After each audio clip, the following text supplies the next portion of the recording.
Hello दोस्त, vacancy increase होगा या डिक्रीज? आरआरबी एनटीपीसी सीबीटी 1 का आंसर किया गया है। अब रिजल्ट आने में अगर सही समय से चला तो 30 दिन से कम समय में रिजल्ट आ गया। ज़्यादा समय का तो नहीं लेते, रेलवे अगर डिक्लेयर ही नहीं करना चाहेगा तो अलग बात है, लेकिन 30 दिन समय है तो हमें प्रे करना चाहिए गॉड से कि वैकेंसी इंक्रीज हो जाए। एक टाइम था, मैं डेट बता दूं आप लोगों को, आप लोग जो यूट्यूब पे होंगे उन्हें पता होगा। 8 जुलाई को बोला गया था आरआरबी अजमेर के जयपुर डिवीज़न में वैकेंसी डिक्रीज का नोटिस आ गया है। अब कहाँ गया वो नोटिस? बड़ा यूट्यूबर का दावा कहाँ गया मुझे नहीं पता, लेकिन हम तो इंक्रीज के लिए बोले थे। हमारा भी वीडियो देख लीजिएगा चैनल पे, 8 जुलाई 2021 का वीडियो था।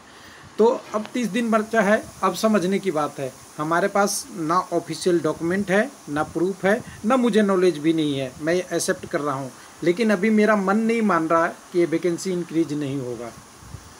क्योंकि जब वो मैं नोटिस देखा था तो मुझे एक चीज़ उसमें पॉलिटिक्स ज़रूर दिखी थी। उसी बात को डिस्कस करूँगा। और मैं इस बार मैं सबको बता देता हूँ कि देखिए, मैं ये कोई ऑफिशियल डाटा पे नहीं इंक्रीज वैकेंसी की बात कर रहा हूँ, मैं एक एनालिसिस के डाटा पे कह रहा हूँ। देखिए, वैकेंसी निकलना और बढ़ना आरआरबी और या कम होना, ये सब आरआरबी ऑफिशियल का डिपार्टमेंटल है, लेकिन मेरा एनालिसिस कर रहा है वैकेंसी इंक्रीज होना चाहिए था। इसलिए मुझे मजबूर होकर ये वीडियो बनाना पड़ रहा है। अगर नहीं हुआ तो मुझे मेरी ये गलती समझ के छोड़ दिया जाए। मतलब हम ये नहीं कहेंगे कि हमने दावा करते हैं कि बढ़ेगा ही। तो चलिए आगे बढ़ते हैं। इस वीडियो के बाद में हम एक एक चीज़ों को देख के बात करेंगे आगे। तो एक नोटिस आपको भी मिला होगा, आपने भी देखा होगा, बड़े बड़े चैनलों पे भी देखा होगा, जिसका डेट था 6/7/2021 का, और वीडियो बनने लगे थे आपकी जून या जुलाई 8 के आसपास। तो यहाँ पे जून या जुलाई में जो भी बना होगा, जुलाई में बना होगा, जिसमें प्रपोजल फॉर, देखिएगा इसका टॉपिक क्या था, proposal for induction and diversion of unutilize panel के बारे में। आरआरबी रेफरेंस का zonal made by zonal railway था, जिसमें जयपुर मंडल की बात हुई थी, ध्यान दीजिएगा। जिसमें नोटिफिकेशन नंबर भी 2/19 लिखा हुआ था, 1/19 होना चाहिए था, लेकिन नीचे की पोस्ट थी वो देख के बिल्कुल हमें एनटीपीसी याद आ गई थी कि एनटीपीसी में क्या कहा दिया है लोगों ने वैकेंसी के लिए कम करने के लिए। और यहाँ से देख लीजिएगा, उत्तर पश्चिम रेलवे का जयपुर के लिए आया था, दिनांक भी सब कुछ सही है, जयपुर का बना हुआ भी नोटिस है। इसमें इसी का दूसरे पार्ट में देखेंगे तो दूसरे पार्ट में आप देखिएगा तो यहाँ पे लिखा हुआ था कि कॉमर्शियल क्लर्क की पहले हमने वैकेंसी मांगी थी 74, हमें 56 ही चाहिए। 52 मांगी थी, 38 चाहिए आपके कॉमर्शियल कम टिकट कलर का। गुड गार्ड्स का हमने 38 मांगा था या 36 मांगा था, 11 ही चाहिए। असिस्टेंट मास्टर का 284 मांगा था, 19 ही चाहिए। सीनियर क्लर्क कम टाइपिस्ट 36 मांगा था, 32 चाहिए। और उसके बाद जूनियर क्लर्क टाइपिस्ट 64 मांगा था, आपका 48 चाहिए। और कॉमर्शियल अप्रेंटिस का 19 मांगा था, 19 ही चाहिए। और मैंने उसके बाद ये सारा वैकेंसी जयपुर मंडल में चेक किया था, ये सारी वैकेंसी है, इतनी वैकेंसी वहाँ पे थी नोटिफिकेशन में, सेंट्रलाइज नोटिफिकेशन में। लेकिन बोला गया था कि इसमें देखिए, यहीं पहले बोला गया था प्रत्येक वैकेंसी का कारण बताइए, टिप्पणी लिख दिया गया था, यानी आपको बताना है। तो मैं कहता हूँ कि जब डंडा चलता है तो बड़े बड़े सुधर जाते हैं। यानी ऑफिस की बात में बोलें, जब लेटरबाजी होती है, साइन कॉपी मांगा जाता है, तो बहुत लोग अपनी कदम पीछे खींच लेते हैं। तो उसी का आगे थोड़ा सा मैं और अगर कहूँ, 2 हमारे पास नोटिस है। पहला वो नोटिस है जिसके टर्म में आरआरबी ने बात किया था ये सारी चीज़ें। मैं अभी इसको संभाल के रखा हूँ। ईस्ट कोस्ट रेलवे भुवनेश्वर वाला पार्ट का आरसीसीबी का नोटिस नंबर 1 था, जो 18/2/21 को भी जारी हुआ था, 18 फरवरी को, जिसमें बताया गया था क्या क्या करना है। और ये सभी रेलवे को सर्कुलेट हुआ था। यानी देखिएगा, आपका जयपुर वगैरह सबको हुआ था। देखिए, मुंबई का 2 जोनों का एग्जाम्पल मेरे पास है। देखिए, मुंबई के रतलाम डिवीज़न को भी शेयर किया गया था। उसके अलावा और कई सारे को वो सेम टॉपिक को शेयर करके, देखिए WR के लिए भी गया होगा, यहाँ पे वेस्टर्न रेलवे को भी ये गया था लेटर। और बोला गया था क्या करना है आपको, इंट्रोडक्शन इंडिकेट, यहाँ देखिएगा, instruction indicate there by must be strictly complied with, आपको कंप्लाइड देना है, कंप्लाइंस देना है, मस्त और स्ट्रिक्टली भी है। देखिए कितना कड़ा शब्द यूज किया है।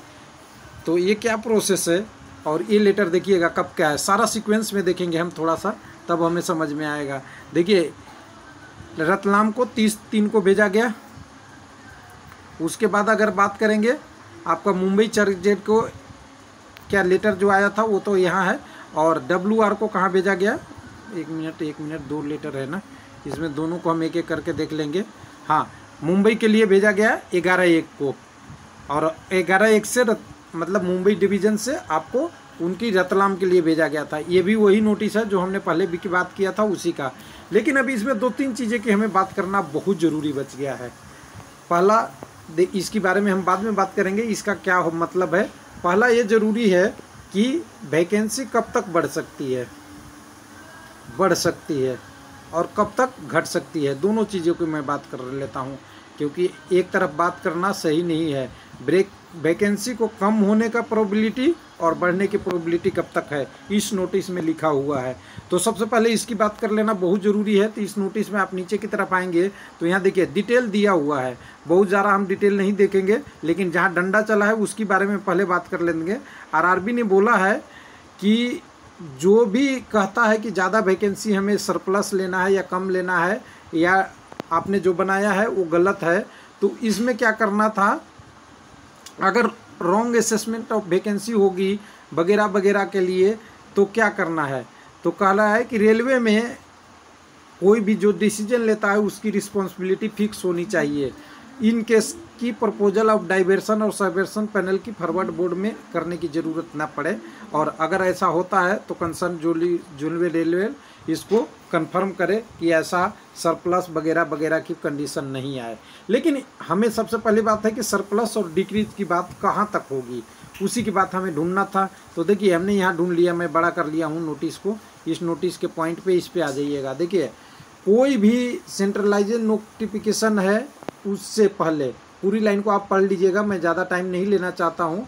अगर कोई भी कोरिजेंडम करना है वैकेंसी के रिगार्डिंग, कम या ज़्यादा, रिडक्शन एंड इंक्रीज, कब तक करना है, CBT के फर्स्ट स्टेज के रिजल्ट डिक्लेयर होने से पहले तक। यहाँ तो रिजल्ट नहीं लिखा हुआ है, फर्स्ट स्टेज ऑफ CBT है। 1 मिनट कहीं होगा, हाँ 1 मिनट में बड़ा कर दिया हूँ इसलिए नहीं दिख रहा, सॉरी। चलिए मैं बड़ा कर दिया था इसलिए नहीं दिख रहा था, एक मिनट, अरे हाँ यहाँ से ले लेते हैं। देखिए कब तक कर सकते हैं, तो कह रहा है कि before declaration of result of the first stage of CBT of any centralised notification, 1/2019 NTPC हो, 3/2019 हो, या RRC ग्रुप D 1/2019 हो। जो भी बढ़ाना घटाना है वो कब तक आप कर सकते हैं CBT 1 के लिए। तो अजमेर वाला नोटिस तो बंद हो गया यहाँ पे। अब इसमें क्या चीज़ बता रहा है कि इसके हम जब क्रोनोलॉजी को समझेंगे, किसी को 4/1 को भेजा गया, जो प्रपोजल थी 4/1 को भेजा गया, किसी को 30/3 को भेजा गया, और जो आपकी अजमेर की जो वैकेंसी का लिस्ट आया था इसकी लेटर का डेट देखिएगा, ये सबसे लास्ट की है। कब की है, 6/7 को। और 6/7 वाला लेटर में अगर देखेंगे ना तो डायरेक्ट इसको क्या कर दिया है इन्होंने, RRB ने कर दिया है मना कर दिया है, यानी डिनाइड कर दिया है। 1 मिनट इसको मैं रख लूँ, यहाँ पे देखिए डिनाइड कर दिया है साफ साफ लिख के कि आपने वैकेंसी कम या ज़्यादा किया है, इसका कारण बताइए। और वहाँ पे लिख दिया कि आपकी रिस्पॉन्सिबिलिटी फिक्स की जाती है कि वैकेंसी ज़्यादा या क्यों कम कैसे हो गया, कम कैसे करने की ज़रूरत पड़ गई। तो उसके बाद तो शायद कोई लेटर नहीं आया है। तो अब दोनों चीज़ों को हम समझ के क्या समझेंगे कि दोनों चीज़ें, अगर घटना होता वैकेंसी तो कब का घट जाता, एग्ज़ाम के रिजल्ट से पहले तो मुश्किल है वैकेंसी का घटना।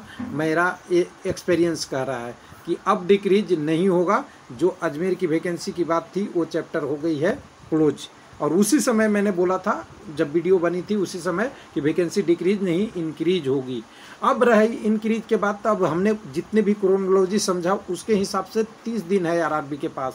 अभी तक कोई ऑफिशियल सूचना नहीं है, लेकिन उस लेटर को जिनको डिक्रीज और इंक्रीज करना था उस लेटर को सर्कुलेट करने का मतलब तो कुछ है, या तो वैकेंसी बढ़ानी है या तो वैकेंसी घटानी है।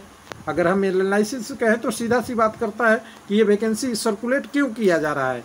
ये सर्कुलेट इसीलिए किया जा रहा है कि कोई ना कोई वैकेंसी, मैं ये नहीं कह रहा हूँ कि यहाँ पे 1/2019 को या 3/2019 को या RRC 2019, ये ग्रुप डी वाला है, RRC लेवल 1 वाला। ये तीनों में से ही किसी की वैकेंसी घटेगी या बढ़ेगी। 3/19 का भी एग्ज़ाम हो चुका है, रिजल्ट रुका हुआ है, तो इसमें भी बढ़ सकता है। NTPC का एग्ज़ाम हो गया है, आंसर किया गया है, इसमें भी घट बढ़ सकता है। ग्रुप डी का भी एग्ज़ाम का डेट ही नहीं घोषणा हुआ है, और अभी एग्ज़ाम 3 से 4 मंथ, अगर आज भी शुरू हुआ तो 3 से 4 मंथ लगेंगे। तो इसकी तो बात नहीं करेगा कोई, करेगा तो 3/19 के लिए या 1/19 की। अब सिंपल सी बात बनती है कि ये सभी RRB को सर्कुलेट चल रहा है, तो RRB के अंदर कुछ ना कुछ हो रहा है। तो हमें थोड़ा सा अभी ज़रूरत है इसकी पक्ष जानने की कि क्या हो रहा है, और जब डाटा आएगा तो ज़रूर हम बताएंगे। लेकिन मेरा मन कह रहा है कुछ ना कुछ आने वाला है, वैकेंसी इंक्रीज होने वाला है। लेकिन जब तक ऑफिशियल नहीं आए तो ये चैनल का हमेशा कोशिश रहा है कि हम अखबार नहीं, अपनी बात कह सकते हैं, ये हमारी स्वतंत्रता है, लेकिन हम अखबार की बात को अपने लिए, हम आपके लिए थोप नहीं सकते। तो थोड़ा सा ध्यान दीजिएगा, समझने का है कोशिश है। और मैं यहाँ पे कह रहा हूँ कि मेरा मन कह रहा है, कोई हमारे पास ऑफिशियल नहीं है। कुछ लोग इसको गलत तरीके से न लें कि वैकेंसी बढ़ी गई है, बढ़ी नहीं है, बढ़ने की संभावना बरकरार है, और वो 30 दिन का ही समय है। थैंक यू, धन्यवाद।